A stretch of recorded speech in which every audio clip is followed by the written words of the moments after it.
पारोळा नगरपालिकेच्या विशेष सभेत भारतीय जनता पार्टीचे रोहन वसंत मोरे यांची उपनगराध्यक्षपदी एकमताने बिनविरोध निवड झाली आहे।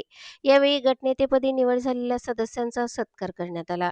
तसेच स्वीकृत नगरसेवक म्हणून शिवसेना शिंदे गटाचे राजेंद्र मोतीलाल कासार, भाजपचे गोपाल मुरलीधर दाणेज आणि शिवसेना आघाडीचे मनीषकुमार भाईदास पाटील यांची एकमताने निवड झाली आहे। नगराध्यक्ष चंद्रकांत पाटील यांच्या अध्यक्षतेखाली दुपारी 12 वाजता ही विशेष सभा पार पडली। उपनगराध्यक्ष व स्वीकृत नगरसेवक पदासाठी इच्छुकांची संख्या अधिक असल्याने शहराचे लक्ष या निवडीकडे लागले होते।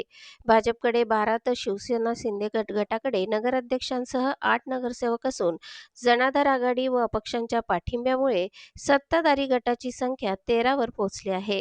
राज्य सरकारने नगराध्यक्षांना दिलेल्या विशेष मतदानाधिकाराचा लाभही सत्ताधाऱ्यांना मिळणार असल्याचे स्पष्ट झाले आहे।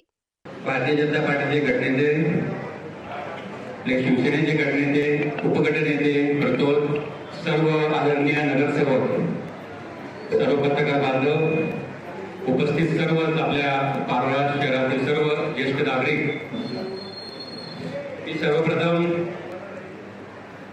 सर्व नगरसेवकांचे व जिल्ह्यातले नगराध्यक्षांचे सर्वप्रथम मी आभार मानतो। त्यांनी नगराध्यक्षपदी माझी निवड केली, सर्वांनी मला पाठिंबा दिला, त्याबद्दल मी सर्वांचे प्रथम आभार मानतो। पक्षाचे पदाधिकारी, भारतीय जनता पार्टी असेल, शिवसेना असेल, सर्वांचेच मी आभार मानतो। येणाऱ्या काळात खऱ्या अर्थानं आम्ही युती मिळून लढलो, भारतीय जनता पार्टी आणि शिवसेना म्हणून आम्ही निवडणुकीला सामोरं गेलो आणि जनतेनं पूर्ण विश्वास आमच्यावर टाकला।